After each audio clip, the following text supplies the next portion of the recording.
Welcome to another edition of Baseball for Maniacs. Guys, we got to be realistic here, and the reality of it is we're probably not going to have an MLB season in 2027. So enjoy this upcoming season while you can, because MLB might be gone for a season after this 2026 year. However, that doesn't mean that baseball itself is gone. So I've taken the liberty of looking up some of these other leagues, and I've gotten some players that you can look out for to make an impact in whether it's NPB, Mexican professional baseball, the KBO. We're going to get into that, and I'm going to tell you some guys that you should probably look out for if you were going to indulge in those leagues. And today I'm going to do the KBO. Now, before we even get started, there is a guy from the KBO who just signed in Toronto. Well, not just signed, he signed earlier in the offseason, but we're going to talk about him real quick. His name's Cody Ponce. And if he's as good as he was in Korea for Toronto, that's the steal of the offseason. Listen to these numbers. He had a 17-1 record, a sub-2 ERA at 1.89, and a sub-1 whip at .94 to go along with 252 strikeouts. That is elite beyond elite. And like I said, if Toronto gets half of that, that is the steal of the offseason. This guy just won the MVP in the KBO, and clearly it was well deserved. And I'm scared now because I just found out that this guy was going to Toronto, and now the Sox got to face this demon. So I'm hoping that the competition level, he's not going to throw a 1.89 ERA again. That would be absolutely absurd. But I've seen some of his stuff. I watched some of the highlights. It's there. It's good stuff. He really could be very, very good. But he's not going to be in the KBO come the 2027 season. Some of these guys just might be. So we're going to start off with another pitcher who probably could have won KBO MVP, but it's Riley Thompson. Now, if you're a Cubs fan and you paid attention to their farm system for a couple of seasons, you would recognize that name. This is somebody who didn't play in the COVID year, and then when his contract was up in 23, he opted to go into free agency. And it worked out for him. When he was in the minors for Chicago, he didn't have the greatest numbers. I think he had a plus almost a 4 ERA for his career in the minors. But he went over to the NC Dinos over there in the KBO, and he just re-signed to come back this upcoming season. And to be honest, his numbers were great. 17-7, 3.45 ERA, so that could probably use some work still. A 1.11 whip and 216 strikeouts. This is probably somebody who's going to be the ace for the NC Dinos for a couple of seasons if they re-up that contract. It was a 1 year, $1 million. I don't know how big of a contract that is in terms of KBO money, but that's a decent little haul. And with the season that he's coming off of, this upcoming season could be a huge breakout year. He's not the youngest guy in the world. He's 28, but that's when guys kind of enter their prime. And this could be him entering his prime. We could see him have a year like Cody Ponce did. But that's really to see later on in the future. But I liked what I saw from him, and I think he's going to be somebody that's fun to watch. I did throw in somebody from the bullpen here. Now, this team is the SSG Landers, and I'm going to go with Roeun Lee. Now, the numbers don't really blast out at you. He is a bullpen guy. He had about 77 innings, and it was a 6-5 record, a 1.99 ERA, and a 1.06 WHIP. So maybe he walks a little bit too much or lets up a couple hits here and there. He's got 66 Ks, and I mean, the run prevention is there for somebody coming out of the bullpen, and he's only 21 years old. When I was doing my research, he was the 5th overall pick of the KBO draft, like first round, 5th overall. So they clearly have plans for this guy. I don't know if he's going to go into the rotation. I assume that's the plan for SSG, because just looking at some of his raw potential, he could be one of the best pitchers for a long time coming in SSG in the KBO. If he doesn't get posted, I don't know how that works, if it's similar to the MPB or not. But I could see this guy making a jump over to the majors if his potential reaches the level that it's supposed to.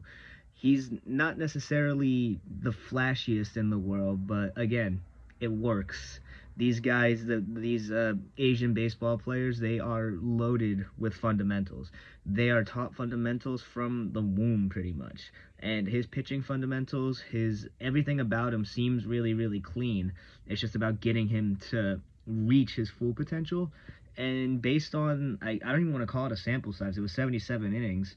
I think he really could be good. And if the plan is to put him in the rotation, I like it for them. Now moving on to a veteran in the KBO. This guy plays for a team called the Doosan Bears, and his name is Yang Uiji. And I'm sorry if I'm butchering these names, by the way, but I'm trying.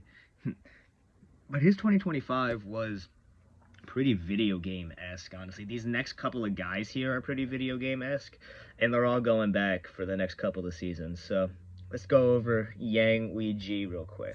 His past season in 2025, he had a 337 average, a 406 on base, 533 slugging. If your math is wrong, then that's going to be a 939 OPS to go along with 20 homers, and he had 89 RBI to go along with it. He was 37. That was his age 37 season, and he's putting up numbers like that.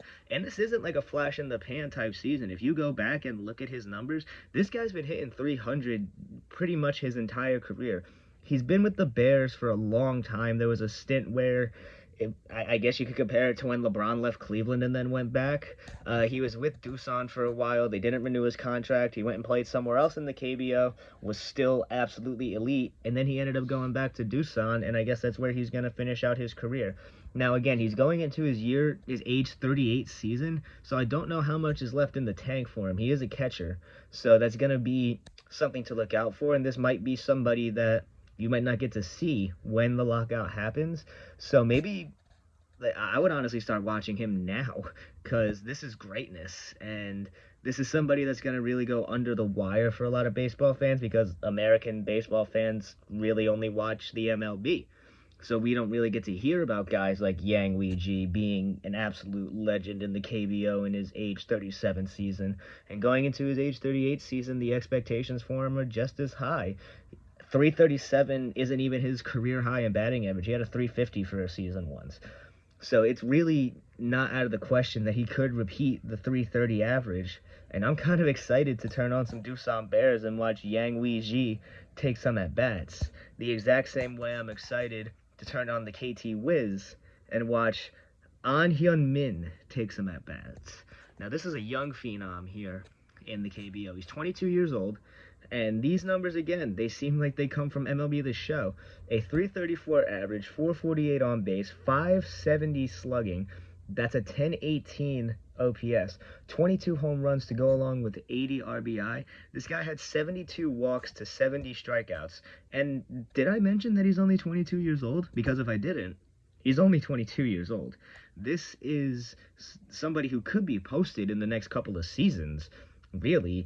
This guy could make the jump to the majors and be absolutely phenomenal. It's clear that his eye is on a level that is almost Juan Soto-esque, with almost a 450 on base and more walks than strikeouts at age 22 is not something that you see very often in any level of baseball. Whether you're talking AA, AAA, rookie ball, KBO, NPB, that doesn't happen often. And he's going to turn 23, I believe, sometime in June. So he's very, very, very young. And he is only going to get better. So this 334 could turn into a 340 or a 345. That on base could get to 500. The home runs could probably go up to 30. The slugging and OPS, slugging might go up to 600. OPS could go up to 1100 based on that alone. I think this guy has a case to win the MVP next year. But he's got to do better than this guy. Now, if you're a Marlins fan, you'll remember this name. This is someone who spent 9 years in the minors before he even got a sniff of major league action. But his contract in the majors ran out, and he went overseas. And he exploded this past 2025 season. The only reason he didn't win MVP was because of the season that Cody Ponce had. But let's talk about, from the Samsung Lions, Lewin Diaz. I said it the last couple of guys, and I don't want to sound repetitive, but again, MLB The Show numbers. The average isn't as high. It's 314, and he had a 381 on base percentage. The slugging is 644. He had a 1025 OPS that led the KBO. And to top it all off, the man hit 50 home runs. 50. He had 158 RBI to go along with those 50 home runs. This is one of the best seasons I've seen from any type of ball player in general. He put up these numbers when nobody, honestly, obviously nobody expected him to. With the career that he had in the majors, nobody expected him to go over anywhere and be this impact of a player. But as you can see, sometimes you just need a change of scenery, and Lewin Diaz is capitalizing on that change of scenery here. 50? Like, obviously, yeah, we're spoiled in the majors with Cal Raleigh and Aaron Judge, and even sometimes you see Eugenio Suarez come close to sniffing 50. Kyle Schwarber, obviously a big power guy. But in the KBO, that's not something that you see all that often. Just from my research, 50 home runs is not necessarily the rarest thing in the KBO, but it's not something you're going to see season for season. Lewin Diaz put up absolutely incredible numbers. I don't think he's going anywhere anytime soon. I think Samsung is going to keep re-upping that deal if he puts up half that good of a season. Yeah, he's going to be a lot of fun to watch for a couple years in the KBO. He mashes that type of pitching, and it's going to be a lot of fun when the lockout does happen. If you do choose to watch the KBO, you got some of these guys to look forward to watching. Now, I do hope you guys enjoyed this. This was a lot of research, and I do have a lot more coming. I'm going to do one for the NPB.